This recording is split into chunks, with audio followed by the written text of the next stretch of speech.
Fala pessoal, bem-vindo aí ao Esquenta do Anestesia On. Já começa a terceira edição do Anestesia On, Congresso Online de Anestesia, que agora é internacional. E eu estou muito feliz agora também de estar podendo promover esses challenge cases, justamente para dar uma esquentada, para vocês poderem ter mais vontade ainda de mergulhar no conteúdo, tanto do pré-congresso quanto no congresso. E é uma honra estar aqui com o Thiago Sakai, um cara fora de série, sabe tudo de epidemiologia, de medicina baseada em evidência. Ele foi palestrante do Anestesia On 2, deu uma palestra muito bacana sobre interpretação de artigos científicos, enfim. Só que dessa vez ele vai trazer 2 artigos científicos muito legais para a gente poder dar uma discutida, e eu acho que vocês vão gostar. Tiagão, muito obrigado aí pela presença, uma honra estar aqui com você de novo, obrigado pela palestra do Anestesia On 2, e agora trazendo esses casos, e também, obviamente, né, não posso deixar de dizer que tem um mini curso do Thiago dentro do Anestesia On, que é um curso voltado para noções de epidemiologia e de interpretação de artigos científicos, enfim. Como fazer estudos científicos também, né, trabalhos científicos, e o Thiago depois eu poder falar um pouco melhor sobre isso. Thiagão, muito obrigado, cara, valeu pela presença. E antes de mais nada, se apresente aí para o pessoal que ainda não te conhece, para que todos possam saber quem você é, o que você faz, né? Muito obrigado pela presença, cara. Ô, Renato, eu que agradeço o convite novamente. Foi uma honra ter participado do Anestesia 1.2. Naquela ocasião, eu tinha me pedido para dar uma aula sobre como avaliar artigos científicos, só que, como isso é um assunto meio complexo, eu acabei até montando um ciclo ali de 6 ou 7 aulas, e daí a gente teve a ideia de fazer esse mini curso, e agora vamos tentar com esses 2 artigos que eu vou trazer aqui para vocês, para a gente aplicar isso na prática, né? Para fazer a comparação de 2 estudos aí, como está em voga aí a hidroxicloroquina. Vamos fazer a comparação do primeiro trabalho ali que a gente já tinha falado numa live anterior, e agora falar sobre esse último artigo ali que saiu no New England, que é um estudo brasileiro, 100% brasileiro, e daí a gente vai fazer a comparação desses 2 estudos, os pontos fortes e fracos de cada um deles, que até porque não existe estudo perfeito, né? Para a gente conseguir aplicar da melhor maneira possível. Claro que sempre me bota na polêmica, mas para dar a cara a tapa ali, e vamos avaliar os artigos de forma o mais científico possível. Show de bola, Thiagão. Então tá. Beleza. Então, os 2 artigos que eu trouxe aqui para a gente comparar, o primeiro é aquele do Philippe Gautret, que tem o último, a autor é o Didier Raoult, que ficou famoso por seu primeiro trabalho, trazendo resultados de alguma droga com, entre aspas, eficácia contra o Covid-19. E depois, um ensaio clínico randomizado, que foi feito aqui no Brasil, que é conhecido como Grupo Coalizão, né? E esse Grupo Coalizão está fazendo vários estudos, um deles é esse da hidroxicloroquina com azitromicina, e a gente vai falar um pouco sobre essas coisas.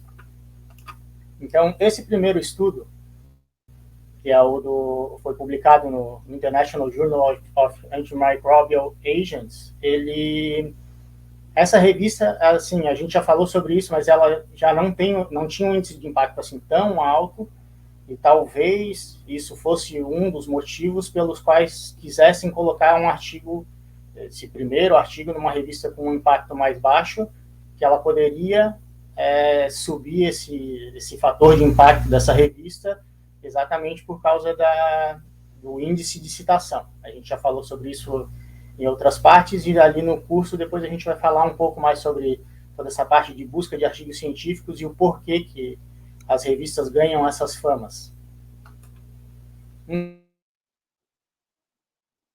Hidroxicloroquina em pacientes infectados com SARS-CoV-2. O que eles acabaram fazendo? Ele disse que era um ensaio clínico randomizado, mas temos vários problemas na randomização, principalmente desses pacientes, e por isso eu deixei o ponto de interrogação ali. nos métodos, todos esses dados aqui eu tirei dos métodos do trabalho, ele falou ali sobre os pacientes. Então, o critério de inclusão era de pacientes acima de 12 anos, só que na tabela que ele coloca de todos os pacientes dele, a idade mínima é de 10 anos. Então, alguma coisa já não está batendo ali com o que ele deixou no Clinical Trials registrado do que ia fazer e o que ele fez na realidade. Então, o critério de inclusão seria ter o PCR positivo pela nasofaringe, e os critérios de exclusão eram alergia à hidroxicloroquina ou alguma das medicações do estudo, ter retinopatia, porque a hidroxicloroquina poderia ter alguns problemas com isso, então de retinopatia, deficiência de G6PD, QT longo, que é uma das coisas que todo mundo está aprendendo a ver agora. A minha esposa é cardiologista, então a gente acaba brincando com isso, mas também era critério de exclusão, gestação, amamentação. Então, os pacientes eram basicamente crianças e adultos, e idosos também, e que tinham era tirar as alergias e as condições de contraindicação da hidroxicloroquina, mais a gestação e a amamentação, para comparar se ela seria eficaz, efetiva, nesses pacientes.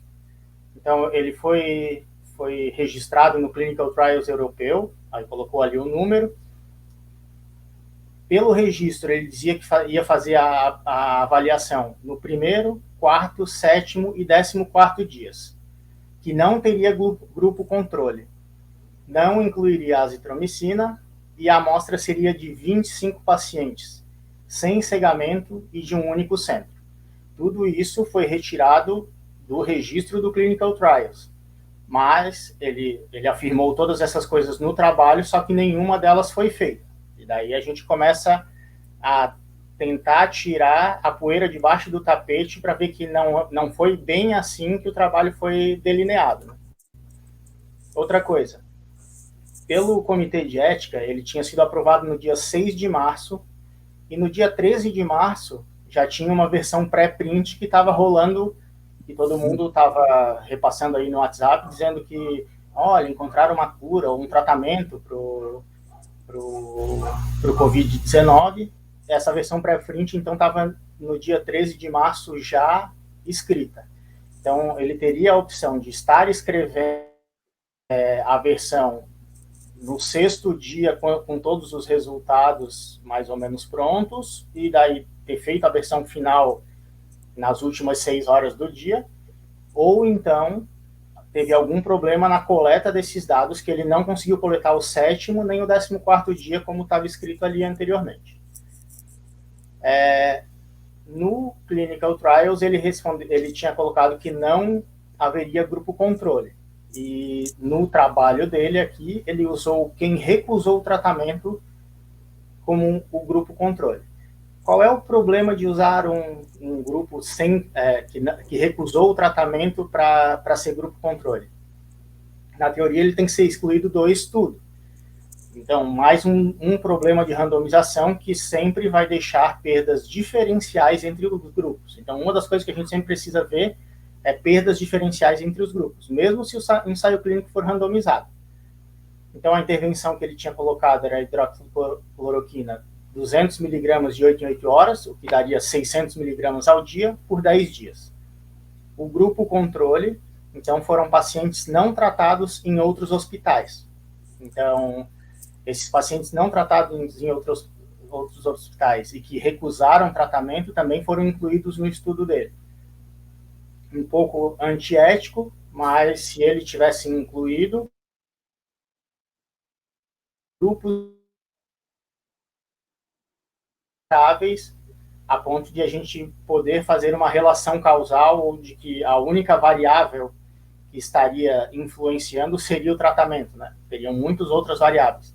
A gente faz randomização para conseguir que os dois grupos sejam mais semelhantes possíveis, para a gente conseguir comparar esses dois grupos e a única variável diferente ser a intervenção.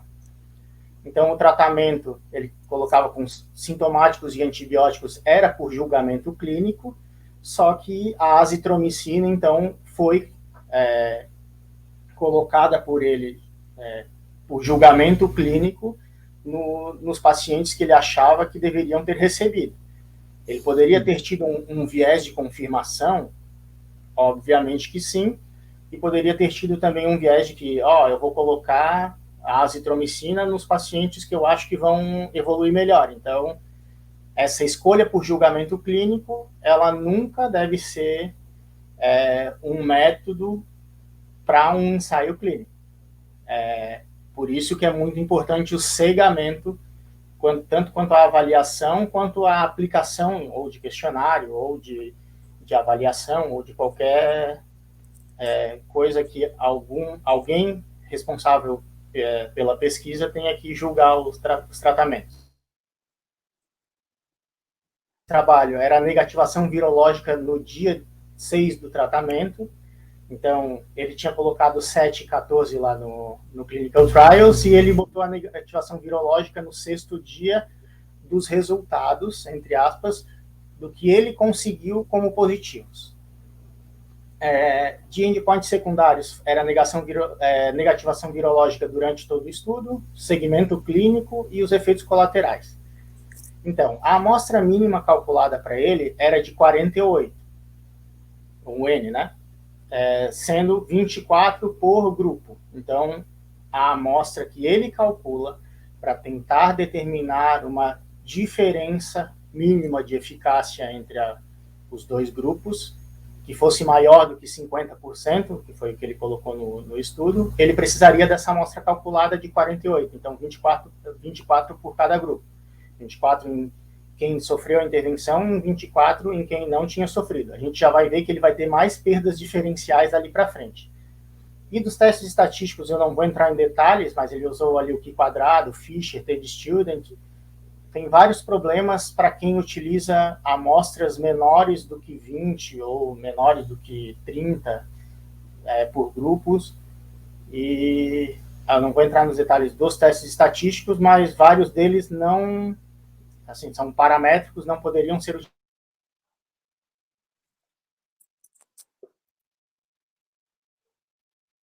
Quando a gente falar no curso ali, depois, mais para frente, a gente começa a falar sobre o que pode influenciar os resultados com esses tamanhos de amostra, as jogadas que às vezes são feitas para conseguir significância estatística.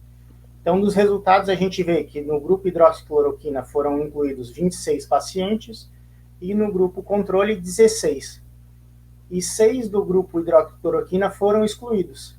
Os que foram excluídos foram 3 que foram para a UTI, 1 que foi a óbito, 1 que evadiu do estudo e 1 que parou o estudo por náuseas. Então, uma das coisas que a gente sempre fala quando eles dizem sobre NNT, NNH, então número necessário ao tratamento e número necessário ao dano. Às vezes, se o teu tratamento ele tem tantos efeitos colaterais que o número necessário ao dano é maior do que o número necessário ao tratamento, será que vale a pena utilizá-lo?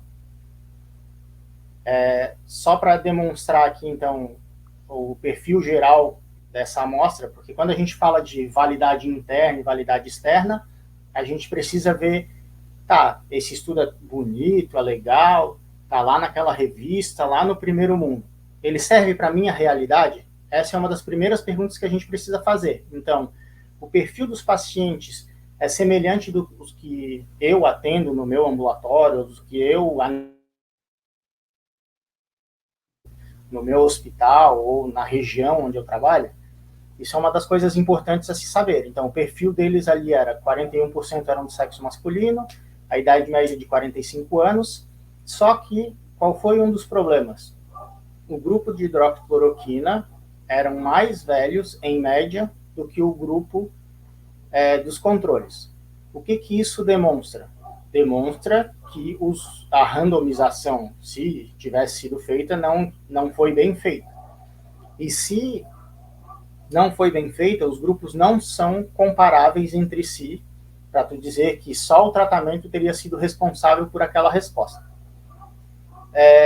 No grupo hidroxicloroquina, então, ele escolheu 6 para receberem a azitromicina concomitantemente, Só que essa escolha ele diz que foi por julgamento clínico. Então, é uma coisa que não fica muito clara, e toda vez que ficam coisas obscuras, sombrias no meio do estudo, a gente não fica com um critério claro de comparação entre os grupos. Então, isso é uma coisa que a gente também sempre precisa pesquisar nos resultados e nos métodos. Então, no 6º dia, ele encontrou o resultado de cura virológica em 70% do grupo de hidroxicloroquina e em 12,5% dos controles. E a cura foi de 100% no grupo de hidroxicloroquina com azitromicina, 57% só hidroxicloroquina e 12,5%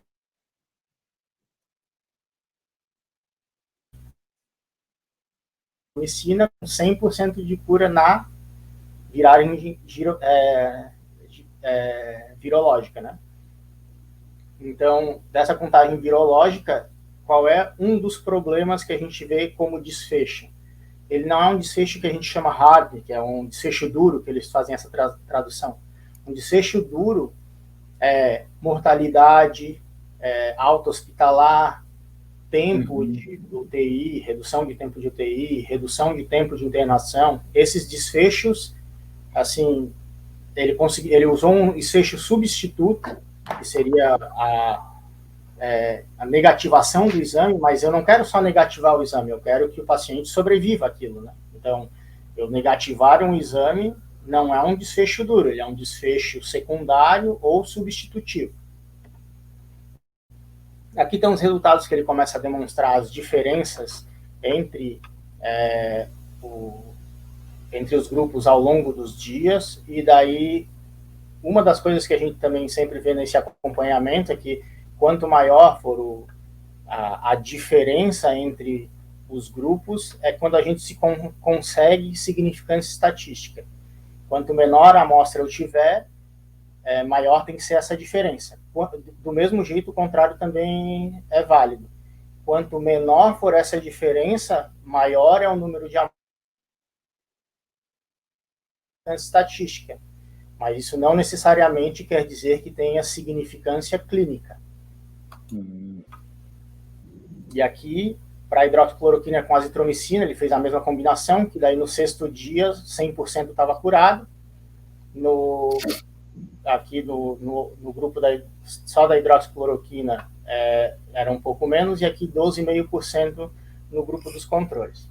Esses resultados, então, eu sempre brinco que a primeira coisa que eu leio num trabalho é o método. Se o método está furado, a gente já nem pode levar em consideração aqueles resultados, porque eles foram mal aplicados, ou eles não vão representar o que eles precisariam representar para eu aplicar na minha prática clínica. Então, essa é a mensagem do primeiro artigo que eu queria demonstrar.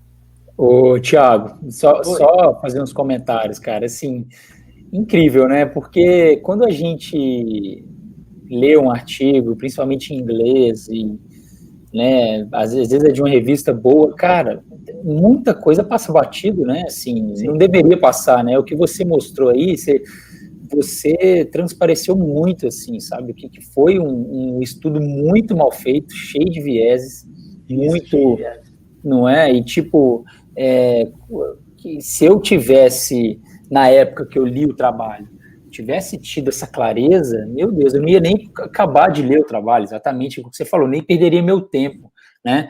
E uma das coisas que me deixou até encucado, né, é saber, assim, como ele definiu essa cura, né? O que é a cura do coronavírus, né?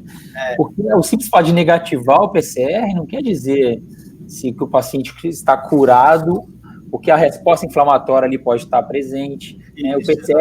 O PCR é simplesmente a proteína viral ali, não é quer dizer que o vírus está ativo, né? Então, às vezes você tem PCR positivo, mas o paciente já eliminou, já matou o vírus não está ali mais, se é que a gente pode falar que o vírus morre, né?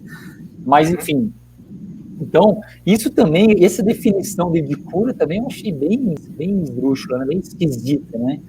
E além do N baixo, desse critério de exclusão dele excluir pacientes que foi para UTI, dele incluir pacientes que não queriam participar do estudo, tipo, e de pacientes de outro hospital, de uma população diferente, né, que não não tem muito sentido, né, cara, você comparar, pegar um grupo controle de outro hospital e tendo pacientes que nem quiseram participar disso. Assim, eu achei fantástica a sua crítica, né, que muito mais elaborada do que, né, a gente costuma fazer, né, quando a gente lê um trabalho.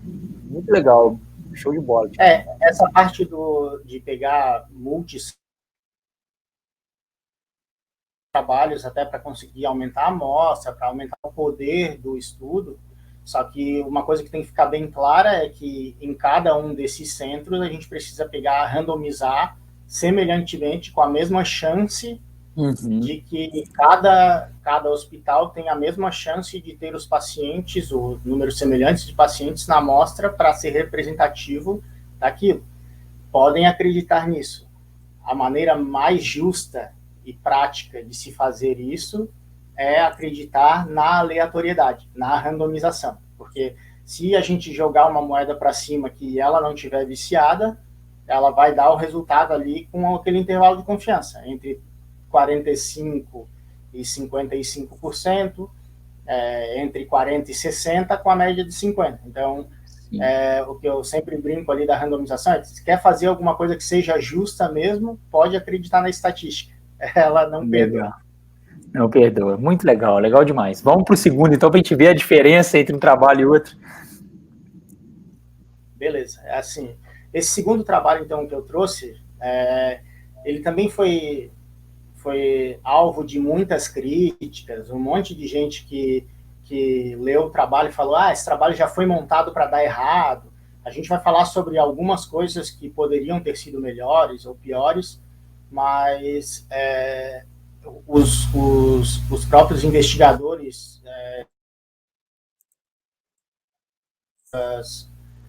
nas suas conclusões, eu sempre brinco que não é porque está no New England, no Lancet, né, que é uma verdade absoluta, mas a gente tem muitas coisas a aprender sobre, até porque quem faz artigo científico, quem publica, sabe da dificuldade que é. Então, eu parabenizo o pessoal desse trabalho aqui, porque a gente sabe o quanto é difícil, o quanto é complicado, principalmente em pesquisa mais aberta, né? Quando a gente faz aqui na anestésio, vai ali, bota um grupo onde tu faz um bloqueio, no outro grupo tu não faz o bloqueio, usa a medicação normal, e aí a gente compara a dor lá no final de 12, 24, 48 horas.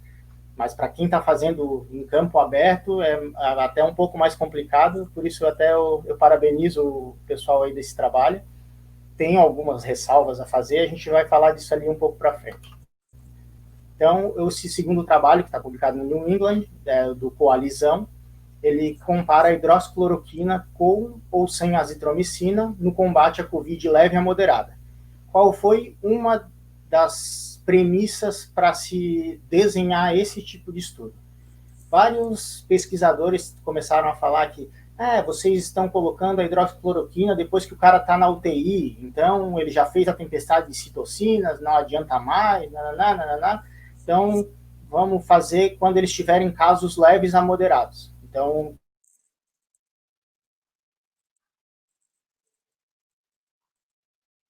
a cloroquina fazer o seu papel, que seria o de evitar a replicação viral. E do mesmo modo, a azitromicina estaria melhorando o impacto da hidroxicloroquina. Então, na introdução, a hidroxicloroquina e a azitromicina, elas tinham sido utilizadas já para o tratamento do COVID, só que a segurança e eficácia nunca tiveram demonstrações assim com um impacto relevante, né? Elas sempre foram muito limitadas e esse foi a principal pergunta do trabalho, se ele funcionaria nas condições que as pessoas estavam falando. Então, precisava ser num grupo que não tivesse tempestade de citocinas, não podia estar na UTI, e como é que ele evoluiria melhor se pudesse ser utilizado só em pacientes que não fossem submetidos a tratamentos prévios ou outras coisas. Essas é uma das limitações, a gente vai falar mais para frente. Então, o objetivo foi avaliar se a hidroxicloroquina, sozinha ou em combinação com a azitromicina, ela pode ser efetiva na melhora clínica em 15 dias após a admissão hospitalar dos casos de Covid-19 leves a moderados. Como é que eles fizeram isso? Eles fizeram, ali era um ensaio clínico randomizado, que não apareceu. Ensaio clínico randomizado, controlado, só que ele era aberto.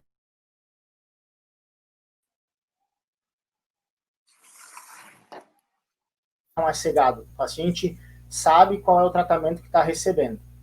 Isso é uma crítica? É. Mais para frente a gente vai falar por que não influenciaria tanto nesse caso, e daí tem a opinião dos autores da discussão e as que eu vou falar depois. O Covid-19, então, tinha que ser suspeito ou confirmado, então, atendido naqueles hospitais de campanha ali em vários lugares do Brasil. Eles foram randomizados um para um, que quer dizer, a chance de entrar em cada um desses grupos era igual e seria a randomização, não teria mais pacientes em algum grupo específico, que às vezes a gente aumenta o tamanho de amostra, ou se eu tiver poucos casos, por exemplo, se eu tiver pouco tratamento ou alguma intervenção que seja pequena, eu posso aumentar até 1 para 4 os grupos de controle para tentar aumentar o poder do estudo. Depois, mais do que 1 para 4 já não vale mais a pena. O cuidado padrão, então, era dado para todo mundo, aí tinha o cuidado padrão mais hidroxicloroquina, ou o cuidado padrão mais hidroxicloroquina e azitromicina. Esses eram os 3 grupos. O que era o cuidado padrão? Outros antibióticos que estão listados lá, nas tabelas suplementares, imunomoduladores e outros antivirais também estavam associados nesse cuidado padrão. A dose da hidroxicloroquina utilizada nesse estudo foi de 400 miligramas 2 vezes ao dia, que daria 800 miligramas por 7 dias. E a azitromicina, 500 miligramas uma vez ao dia, também por 7 dias. Esse segmento ele foi feito até o 15º dia. Então, como é que fazia? O paciente chegava no hospital ali com suspeita de Covid, fazia o exame, se ele desse negativo, ele saía do estudo, depois a gente vai ver. Se ele desse positivo, ele era acompanhado até o 15º dia dele, independente de onde ele estava. Se ele foi de alta, eles ligavam para casa para saber como é que ele estava. Então, eu estou de alta, em casa sem medicação, não estou precisando, estou assintomático, sem dor, sem nada, sem falta de ar. Teria a opção, essa escala ordinal de gravidade, se vocês lerem o trabalho depois, o 7 é óbito, aí depois UTI, precisou de ventilação mecânica. Então, essa escala ordinal que variava do menos grave para o mais grave, ela foi uma forma de se comparar os desfechos desde estar em casa sem sintomas, sem medicação, até ir para casa ou... Tiago, você vê que a diferença, né? Esse trabalho, por exemplo, não comparou PCR, negativação de PCR, né? Que é o Isso, CG, não, né? Que não tem na nada verdade, a ver. isso já era um critério, e aí ele avalia desfechos duros, né? Como óbito, como UTI, tempo de UTI, tempo de ventilação mecânica, tudo isso foi avaliado. O método, então, foi um estudo multicêntrico também, incluiu 55 hospitais no Brasil, o nosso hospital aqui em Criciúma também participou, a gente coletou alguns dados para mandar para eles. Os critérios de inclusão, então, foram idade maior de 18 anos. Uma das coisas que eles não colocam no trabalho e também não tem, né, nas tabelas suplementares, qual foi a idade máxima que foi incluída no estudo. Ele separa por grupos e depois ele coloca um grupo com mais do que... Agora não vou lembrar que idade que era, só que ele não coloca qual foi a idade máxima dos pacientes. O que era a definição do caso leve para eles? Era não precisar de O2 suplementar, até precisar de, no máximo, 4 litros por minuto de O2 suplementar.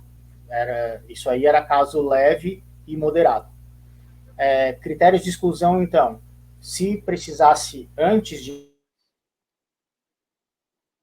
por minuto, ou a máscara de Venturi com mais do que 40%, ou a cânula nasal de ácido de alto fluxo, ou ventilação não invasiva, ele já nem entrava no estudo.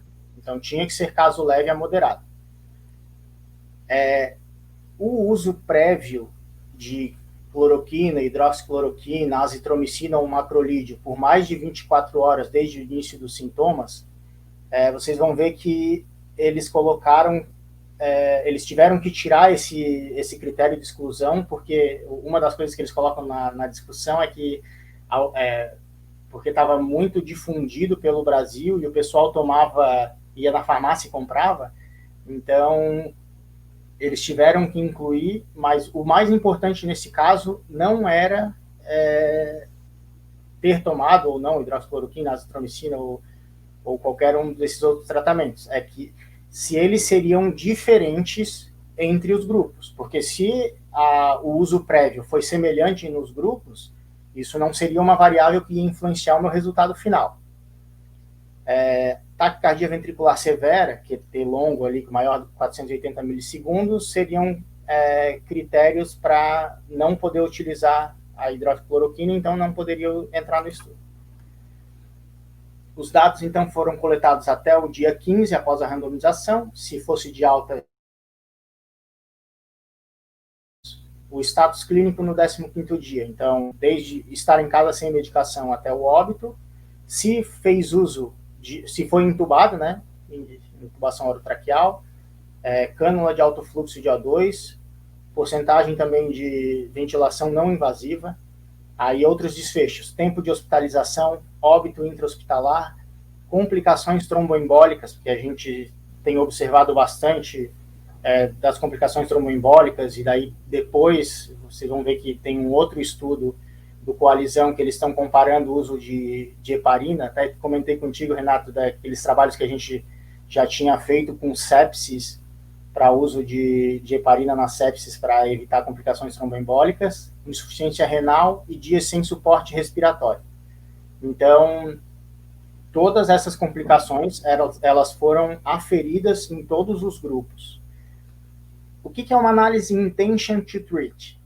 A análise por intenção de tratar, ela é aquela análise que se faz quando o paciente que entrou no grupo, ele vai ser contado como daquele grupo, independente de ele terminar o estudo ou não.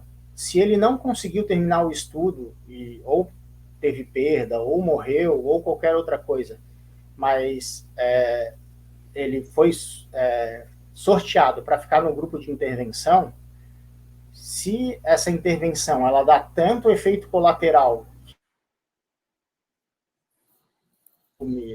ou tem o efeito colateral demasiado, ela pode ser melhor avaliada nesse intention to treat. Por quê? Porque provavelmente os pacientes que tenham a intenção de ser tratados, se eles forem tratados e não conseguirem terminar o tratamento, é porque o tratamento é tão ruim assim que eles não conseguem nem chegar a melhorar, né? Então, essa análise de intention to treat, eles fizeram a análise que eles chamam de intention to treat modificado, porque eles excluíram os pacientes não confirmados. Na teoria, poderia ser chamado de intention to treat normal, mas também porque hoje em dia todo mundo está levando tudo tanto ao pé da letra que eu acho que eles se preocuparam em chamar isso de intention to treat modificado. Até porque as exclusões nos confirmados, elas têm que ter sido semelhantes entre os grupos para aquilo não ter influenciado o desfecho, né? A gente já viu isso anteriormente. Então, de 667 randomizados, 504 entraram no estudo, 87,8% foram randomizados dentro de 10 dias do início de sintomas. Tem gente que diz que isso é um dos critérios para ele já foi desenhado para dar errado. Pode ver ali, dá o quê? 12,2% de pacientes com mais de 10 dias. Esses pacientes com mais de 10 dias do início de sintomas, que entraram entre os grupos. Então, isso não alteraria o meu resultado final.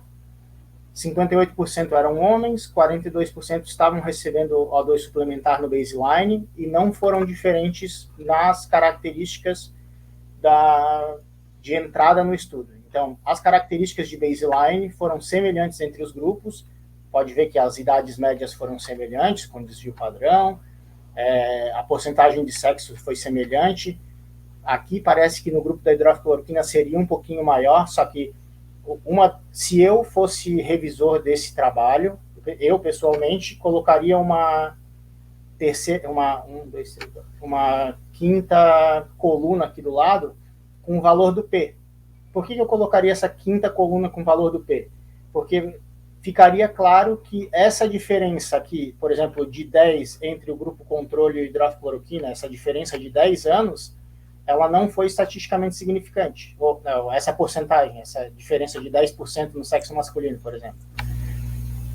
Às vezes, quando eu tenho amostras muito grandes, uma diferença de 2, 3% vai ser estatisticamente significante. Então, isso ficaria mais claro se aqui do lado tivesse o valor de P para todos eles. Não tinha. Mas, se vocês lerem o texto e o artigo completo, depois nas tabelas suplementares tem todos os valores de P aqui. Sintomas, então, foi de 7 dias para todos os grupos e variaram entre 5 a 9, 4 a 9 ou 5 a 8 aqui. Então, essa mediana não foi diferente entre os diferentes grupos. Se eu tivesse um grupo que tivesse sido tratado, tivesse tido mais tempo de sintomas, e daí por isso poderia ter um pior desfecho, a gente poderia usar isso como uma crítica aos resultados, mas não foi. Isso aqui demonstra que o trabalho foi bem randomizado.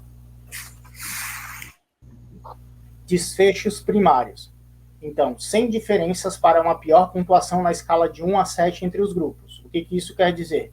Ali não teve mais óbito em nenhum dos grupos, então hidroxicloroquina com azitromicina versus o controle, a odds ratio de 0,99, a gente sabe que de 1,00 ela é sem associação, aqui hidroxicloroquina com controle 1,21, esse intervalo de confiança aqui passa pelo 1, então não tem significância, o valor de P é muito maior do que 0,05, deu de ver que não teve diferença entre hidroxicloroquina e controle, hidroxicloroquina mais ácido e controle, e hidroxicloroquina mais ácido versus hidroxicloroquina também não teve diferença. A análise do intention to treat também não demonstrou diferença entre os grupos. Então, efeitos colaterais, efeitos que pudessem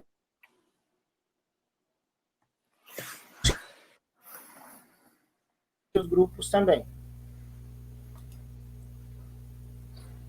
Nos desfechos do intention to treat, ele também foi semelhante entre os grupos e sem diferenças nos desfechos primários e secundários.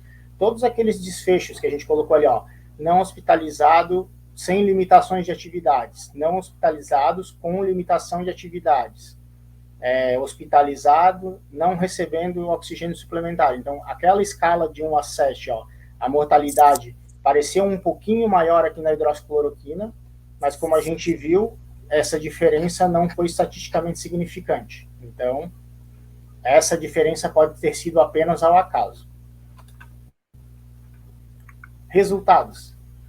Sem diferenças entre os desfechos secundários. Então, tem uma tabela suplementar que mostra que complicações tromboembólicas, insuficiência renal, tempo de internação e tempo de ventilação mecânica não foi diferente entre os grupos hidroxicloroquina, hidroxicloroquina com azitromicina e controle.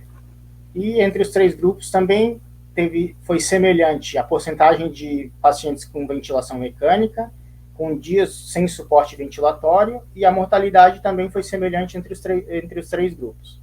Então, os tratamentos em si não estavam tendo alguma influência no desfecho dos pacientes, principalmente desfechos duros. Eventos adversos graves, arritmia, infarto, hemorragia, anemia, foram semelhantes entre os grupos também. O grupo de hidroxicloroquina teve uma maior incidência de QT maior do que 480 milissegundos, mas também foi o grupo que mais fez ECG seriados, porque como estava em uso da hidroxicloroquina, eles faziam o eletrocardiograma seriado. E também, na tabela suplementar, eles demonstram que a TGO e TGP subiu mais no grupo hidroxicloroquina, sozinho, sem a azitromicina, só que essa diferença também não parece ter sido clinicamente importante. Nas tabelas suplementares, dá de ver que as perdas por PCR positivo, negativo ou indefinido foram semelhantes entre os grupos. Aqui tem um P de 0,46, então muito maior do que 0,05. Essa diferença foi ao acaso. O grupo do PCR negativo teve mais pacientes com DPOC, menos pacientes com diabetes mellitus e menos pacientes em uso de oxigênio suplementar. Isso poderia ser um fator que influenciasse os resultados se o grupo que tivesse o PCR positivo tivesse mais O2 suplementar e tivesse morrido mais por causa disso. Mas na análise de intenção por tratar, isso pode ter sido apenas pelo acaso. Uhum. Então, a discussão que traz dos autores, o que eles falam? Que a hidroxicloroquina com ou sem azitromicina não resultou em desfechos clínicos melhores do que os controles. Essa é a resposta do objetivo geral deles, que era saber se a hidroxicloroquina ou a azitromicina tinha algum melhor desfecho clínico e não teve. A hidroxicloroquina iniciada com mediana de 7 dias do início dos sintomas não teve a influência no desfecho clínico, e a adição da azitromicina parece não ter melhorado nenhum desfecho clínico, porque não teve diferença entre o grupo hidroxicloroquina e o grupo hidroxicloroquina mais azitromicina. Algumas coisas que eu olhei, aí eu tive que olhar todas as tabelas suplementares para conseguir encontrar essas diferenças. Então, o grupo que usou pelo menos uma dose de hidroxicloroquina dentro de 7 dias antes do estudo, ele foi maior no grupo de hidroxicloroquina ou hidroxicloroquina mais azitromicina. Isso seria um problema? 11% só no grupo controle e 96% e 95% no grupo das hidroxicloroquinas. Só que usaram, se tivesse reduzido a mortalidade, a gente poderia até dizer que eles tiveram uma maior chance de ter sido expostos à hidroxicloroquina antes do estudo, e isso poderia ter sido um fator protetor. Mas como não influenciou o desfecho, se ela tivesse dado um resultado positivo, da hidroxicloroquina sendo um fator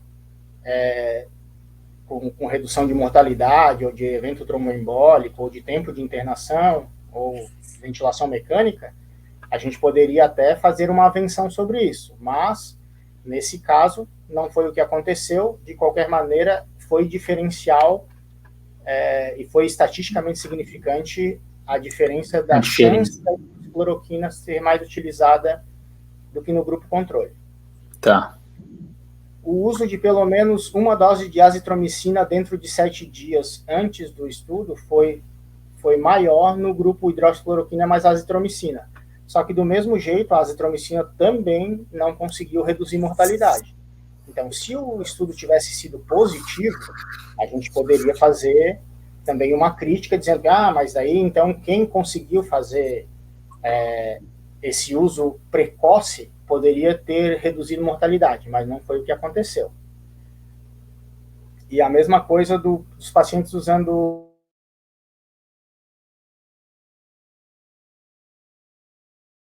mais hidroxicloroquina, mas isso também não influenciou a mortalidade.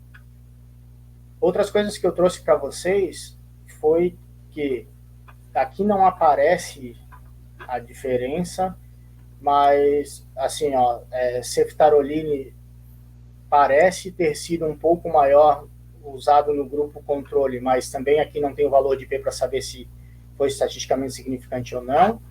O Tazocin, que é o piperacilina mais Tazobactam, também parece ter sido mais usado no grupo controle, mas também não dá de saber se essa diferença é estatisticamente significante ou não. E o grupo hidroxicloroquina mais azitromicina utilizou mais carbapenêmicos e mais vancomicina. Também com uma só que a gente não sabe se essa diferença é estatisticamente significante. Então, eu, se fosse revisor desse artigo, pediria pelo menos a tabela aqui para saber se essa diferença foi significante ou não. Se colocasse ali embaixo alguma coisa, não foi diferente para nenhum dos grupos, a gente já saberia que todos foram. Eu entendi. Tiagão, é isso mesmo, porque senão gera mais dúvida do que, né? Isso, porque daí a gente não sabe se essa diferença uma tabela. E é uma tabela, assim, eu achei interessante ter essa tabela, porque como é um estudo multicêntrico, com 55 centros, né? Com certeza cada CCIH tem a sua forma também de indicar antibiótico terapia. Então, eu achei muito legal ter essa tabela. Só que se você não tem a relevância estatística, como é que a gente faz? Né? Fica aqui meio que...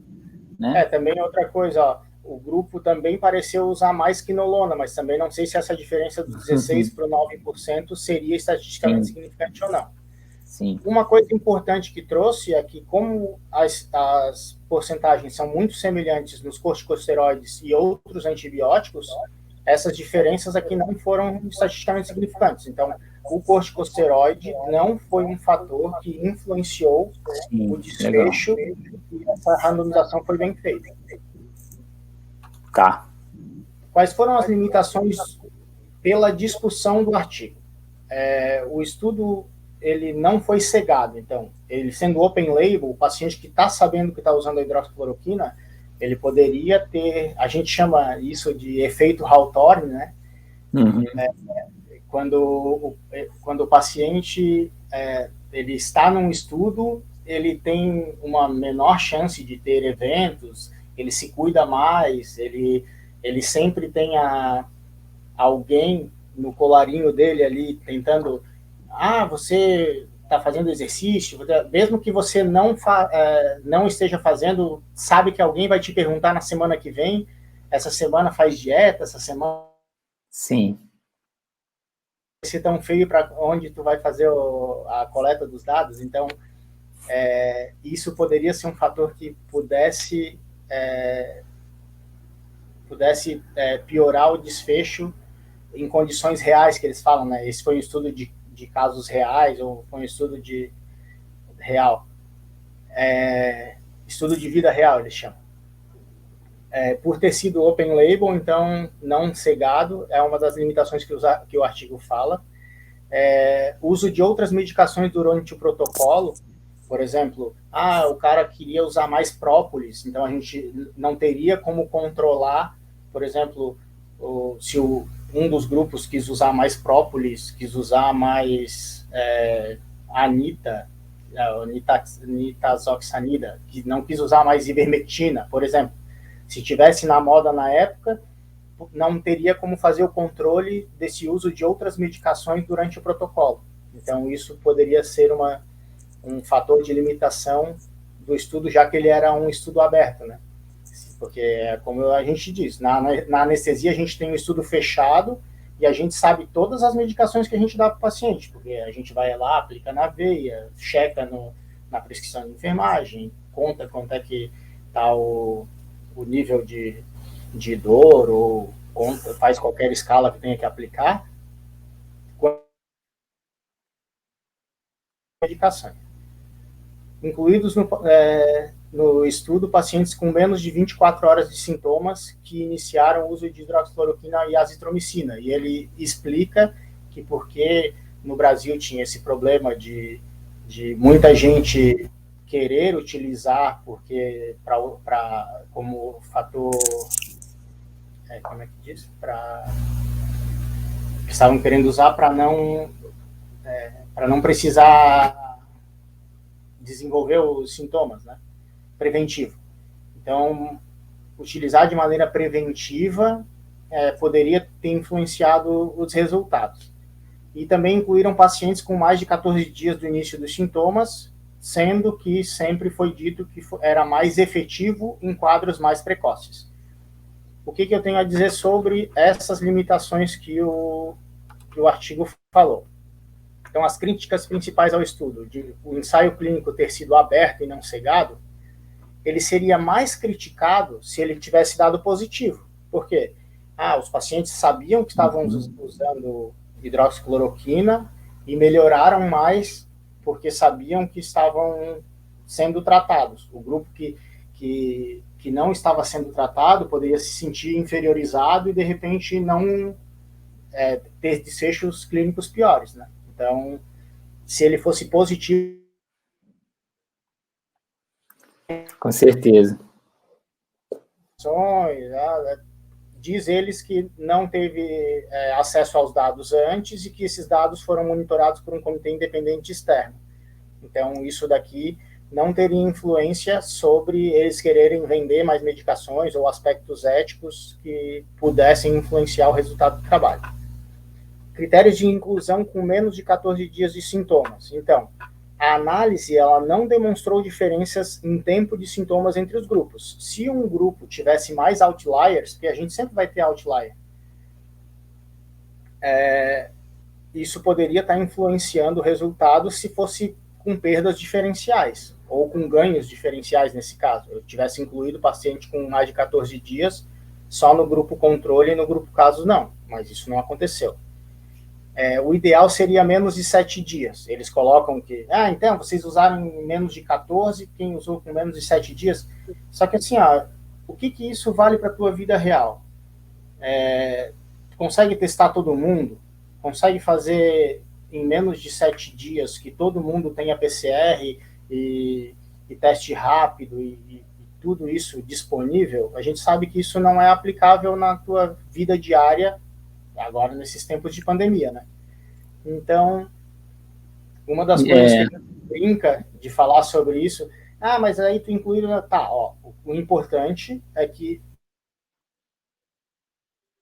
são diferenciais entre os grupos. Então, teve gente com 14 dias, tanto no grupo de hidroxicloroquina, quanto no hidroxicloroquina com azitromicina, quanto no controle. E eles foram semelhantes entre si. Então, isso já tira o peso disso.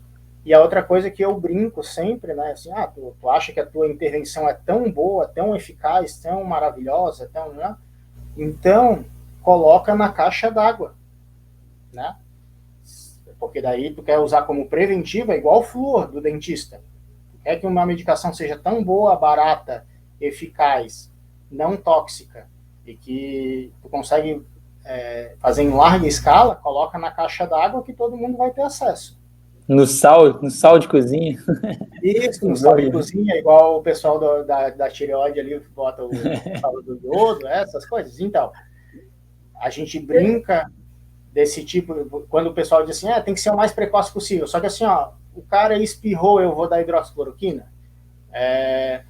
Tá com febre há 48 horas, vou dar hidroxicloroquina. Então, não tem um critério clínico que seria suficiente em 2, 3 dias para ser utilizado, para quem quer defender isso, né? Isso dá mais validade externa ao trabalho também, eu acho, né? Não sei. Isso. Também dá mais validade externa porque é mais aplicável à tua clínica diária, né? Tu não atende ninguém com 1 dia de febre e pode ser Covid. Precisa ser... Tu sempre melhora o teu padrão clínico para conseguir melhorar a tua probabilidade pré e pós-teste, né? Então, com certeza. Uma boa anamnese, uma boa história clínica, um bom exame físico sempre vai ganhar mais pontos para tu conseguir acertar o diagnóstico no final.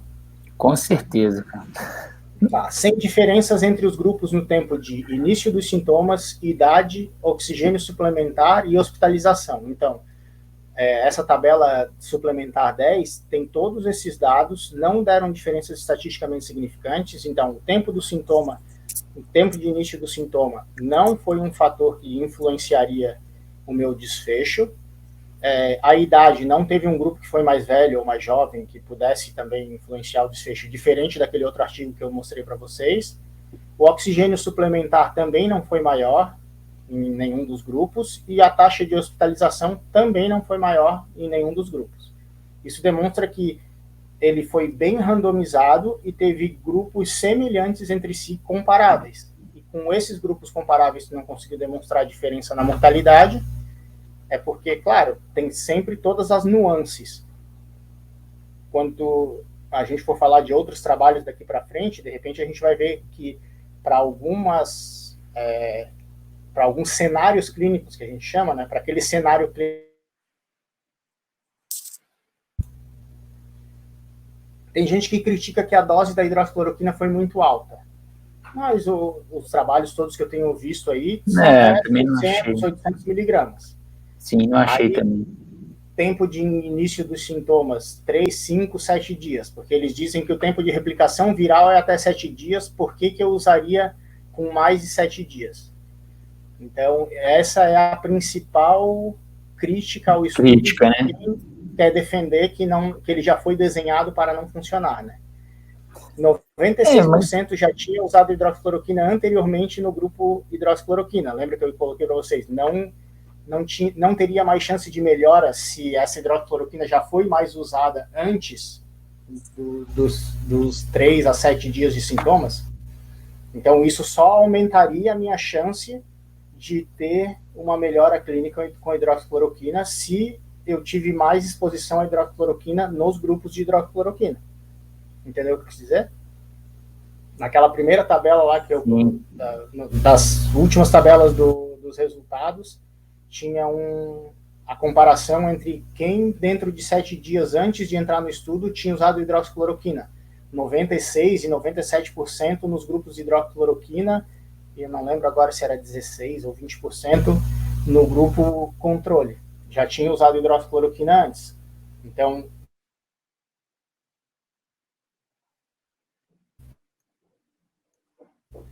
outro problema seria que eles não analisaram carga viral, então não saberia se a carga viral seria semelhante entre os pacientes. Se o estudo foi bem randomizado, a carga viral teria que ser semelhante entre os pacientes. Então, por outros critérios de randomização, a gente já viu que ele foi randomizado adequadamente, provavelmente a carga viral seria semelhante. Utilizar em pacientes hospitalizados, porque eles dizem que vocês votaram só em quem procurou o hospital, deveria ter feito só na ESF, na Estratégia de Saúde da Família. Só que qual era o critério para internação? Não ficou claro que era leve e moderado, e leve era sem oxigênio e moderado Sim. até 4 litros por minuto. Então, a resposta para a pergunta clínica que foi delimitada foi para até 4 litros por minuto como caso moderado. Então, isso ficou claro. Mecanismos fisiopatológicos não sobrepõem desfechos duros. Então, eu sempre falo que você conseguiu reduzir a carga viral nos pacientes, mas conseguiu reduzir mortalidade? Se não reduziu mortalidade, desfecho, é mecanismo fisiopatológico que não explica nada. Às vezes tem gente que fica horrorizado com algumas coisas que eu colocava na aula de epidemiologia, que o fisiopatológico não explica nada. E aí, se reduziu mortalidade, tu pode dizer que melhora. E eu sempre brinco que esse nível do mecanismo fisiopatológico, ele sempre se adapta à evidência clínica, né? Então, quando eu conseguia tal desfecho clínico, se eu conseguir uma diferença, uma evidência qualquer, o mecanismo fisiopatológico começa a tentar explicar daquela maneira para tentar explicar aquilo que seria do modo científico, né? Sim. E outra pergunta, qual seria o nível de evidência desse trabalho? Tem gente que não colocaria ele como nível A de evidência, 1A, porque o ensaio clínico é aberto, né? Mas no mínimo 1B ficaria. Então, tem gente que diz, a resposta já está dada, e quem defende que a hidroxicloroquina não caiu ainda, diz que esse trabalho foi mal delineado por essas críticas que as pessoas estão fazendo por mecanismos para se defender de que melhoraria de alguma maneira. Mas aí vem o viés de confirmação, que é aquele que a gente diz, né? pacientes que eu estou tratando, estou dando a medicação, eu estou vendo melhorar. Esse é um dos problemas do viés de confirmação. Aqui,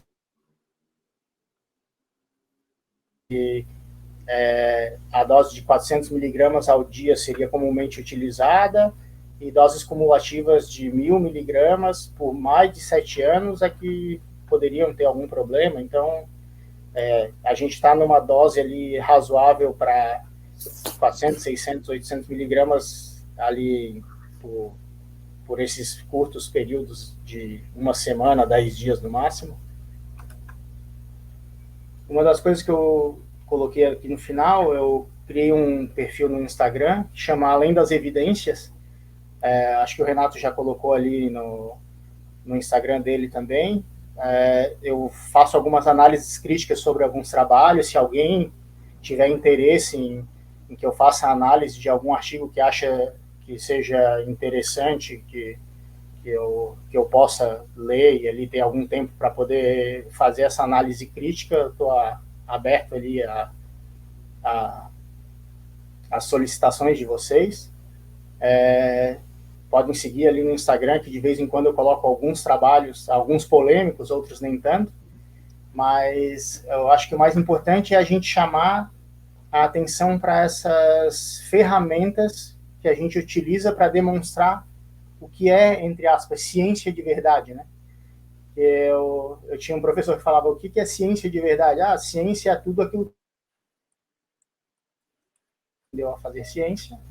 E essas são as ferramentas que a gente utiliza para avaliar se o trabalho está dentro daqueles parâmetros que a gente conta como razoáveis para aplicar um bom nível de evidência. Eu acho que é isso que eu tinha passado para vocês.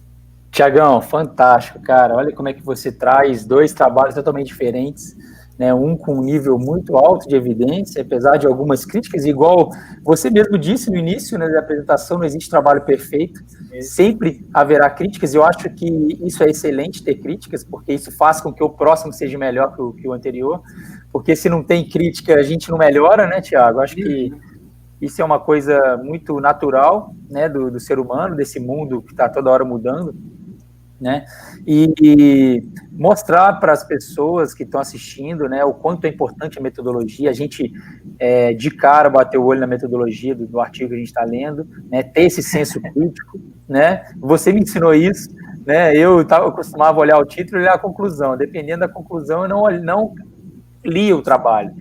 Não é assim, né, é o contrário, a gente tem que ir primeiro na metodologia e ver, porque senão, né, obviamente, senão a gente fica com o nosso viés de seleção também. Que se o nosso viés de seleção é importante também, é verdade. Então, exatamente. Então, foi muito legal. Eu também acho que é um trabalho que consegue provar bastante coisa, apesar de que, né, ele estipulou, deu um intervalo maior aí, né, de avaliação dos pacientes, mas eu acho que é o melhor trabalho com hidroxicloroquina que teve no mundo até então, mais bem desenhado. Tem que parabenizar os brasileiros mesmo por isso e incentivar aí, né, os brasileiros a publicarem, a coletarem trabalhos, que a gente é carente muito disso ainda, para ver se a nossa medicina é vista de uma forma mais respeitosa lá pelos gringos, né? Tiago, muito obrigado, cara. Eu não tenho esse conhecimento seu para criticar trabalhos como você, então eu agradeço realmente, acho que você foi completo, eu não conseguiria ter nenhuma opinião a mais do que a sua perante a isso tudo, foi muito bacana, parabéns pela iniciativa do Instagram, eu estou lá, sou seguidor fiel, e com certeza eu vou te mandar alguns artigos e estimular aí a discussão, o debate, né, que o pensamento, raciocínio crítico, eu acho que é assim que a gente cresce também. Muito obrigado pela participação do Anestesia On, tanto na edição passada quanto nessa, e pelo mini curso que você oferece dentro do Congresso, que com certeza vai ser sensacional também, o pessoal vai gostar bastante. Muito obrigado, Thiago, pela presença. Valeu, tchau, pessoal. Até a próxima, até o próximo Challenge Case. Valeu.